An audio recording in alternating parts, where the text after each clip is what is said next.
नमस्कार, कसे आहात सर्वजण? आय नो मी खूप दिवसानंतर तुम्हा सर्वांच्या भेटीला आले. बट काय करणार, वयानुसार जबाबदाऱ्याही वाढत चालल्यात.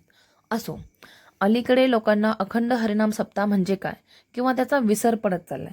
बट आपली परंपरा आपणच जपली पाहिजे या हेतूने मी माझ्या महत्त्वाच्या कामातून वेळ काढून माझा जॉब, माझं कॉलेज, माझी एक्झाम सगळं सांभाळून ज्ञानेश्वरी पारायण करण्याचं ठरवलं.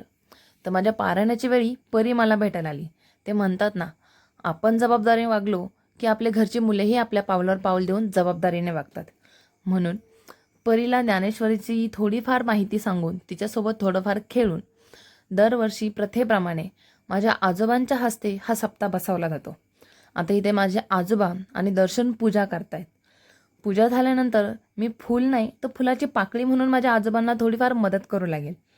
आणि प्रथेप्रमाणे भजनी मंडळ आपापल्या भजनाद्वारे देवी देवतांना आव्हान देऊन ग्रंथराज ज्ञानेश्वरी पारायण सोहळा सुरू केला जातो.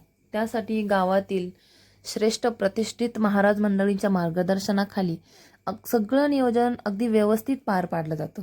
भले मग ते ज्ञानेश्वरी पारायणाचे अध्याय असो किंवा वैशाली काकीने वाढलेला नाश्ता असो, नियोजन अगदी वेळेत होतं.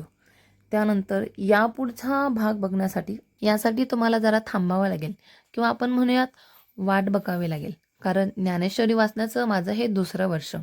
त्यामुळे मला ते जमतंय की नाही किंवा मला कुठल्या स्पीडमध्ये जमतंय त्याचा अनुभव काय, हे मी तुम्हाला येत्या पुढच्या काही भागामध्ये सांगेल.